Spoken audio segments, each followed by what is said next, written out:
ये क्या कर रही हो माँ? झाड़ू लगा रही हूँ बेटा। पर माँ, घर में 3-3 बहुओं के होते हुए आपको ये सब काम करने की जरूरत क्या है? अरे तो क्या हो गया, बस झाड़ू ही तो लगा रही हूँ।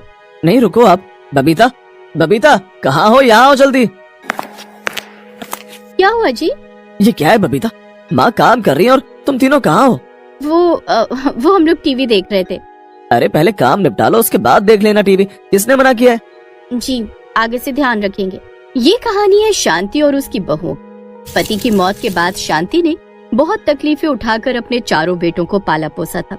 जब बेटे बड़े हुए तो शांति ने 3 बेटों की शादी करा दी। रमन की शादी बबीता से हुई तो श्याम की विनीता से और कविता सुरेश की पत्नी बनकर घर आ गई। बस अब सबसे छोटा बेटा अनिल ही बचा था। फिर उसी शाम, ये बुढ़िया भी ना बड़ी चंट है। क्या हो गया भाभी, इतने गुस्से में क्यों हो? देखा नहीं, सुबह हम लोग जरा सा टीवी देखने क्या बैठे, बुढ़िया ने उठाई झाड़ू और लगी दिखावा करने अपने बेटों के सामने।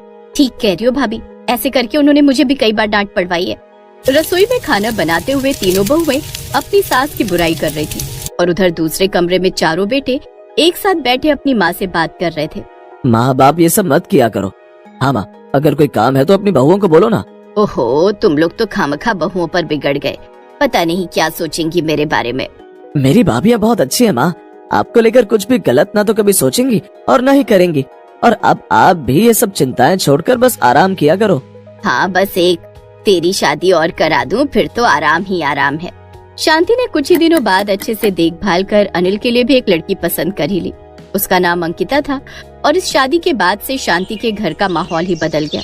अरे अरे माँ जी, ये क्या कर रही हैं आप? अपनी साड़ी धो रही हूँ बेटा। तो आप मुझे बोलो ना, आप क्यों धो रहे हो? नहीं नहीं, अपना काम तो मैं खुद ही करती हूँ, तुम जाकर रसोई में मदद कर दो। वहाँ का काम तो पहले ही कर दिया मैंने। लाइए ये कपड़े मुझे दीजिए। अंकिता ने शांति से जबरदस्ती उसके कपड़े ले लिए और उन्हें धोने लगी। शांति मुस्कुराते हुए उसे देख रही थी। आखिर अब जाकर उसे ऐसी बहू मिली थी जो सच में उसका ख्याल रख रही थी। लेकिन दूसरी तरफ अंकिता की तीनों जेठानियां इस बात से चिढ़ने लगी थी। देख रही हो कैसे वो अंकिता माँ जी को मस्का लगाती फिरती है। हाँ, और उस बुढ़िया को भी तो देखो, अंकिता के अलावा उसे भी तो कोई नहीं दिखता।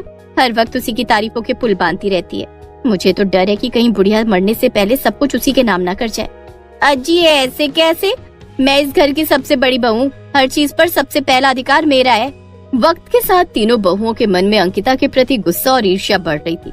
और फिर एक दिन, तू अपनी औकात में रह समझी। पर भाभी मैंने किया क्या है? आहा, कितनी भोली बन रही है। अरे एक नंबर की नागिन है नागिन, सिवाय जहर के कुछ नहीं है इसके अंदर। ये क्या शोर मचा रखा है तुम लोगों ने? आखिर हुआ क्या है, कोई मुझे बताएगा?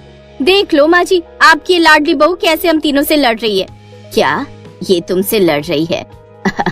अरे बबीता रहने दे, मैं क्या जानती नहीं तुझे। इतना कहकर शांति वहाँ से चली गई। अंकिता की जीत होते देख तीनों बहुएं उससे और भी नफरत करने लगी। फिर उसी शाम, कुछ तो करना पड़ेगा इसका। तुम दोनों परेशान मत हो, मैंने सब सोच रखा है। इसका चूल्हा अलग करवा देंगे। जब सारा काम अकेले करना पड़ेगा तब अकल ठिकाने आएगी इसकी। पर भाभी अभी भी घर का ज्यादातर काम तो वही करती है, कहीं ये दाव हम पर ही भारी ना पड़ जाए। चुप करो तुम दोनों, मैं क्या करती हूँ बस देखती जाओ। उस दिन के बाद से बबीता छोटी छोटी बात पर अंकिता से भिड़ने लगी और फिर धीरे धीरे उसने घर का माहौल ऐसा कर दिया कि एक दिन शांति ने दिल पर पत्थर रखकर कह ही दिया, अब बस बहुत हो गया, आज से तुम चारों की रसोई अलग। नहीं माँ जी, ऐसा मत करिए। नहीं अंकिता, अगर ये तीनों यही चाहती हैं तो फिर यही सही। मेरी रसोई इतनी बड़ी तो नहीं कि मैं उसके 4 हिस्से कर सकूं, पर हाँ,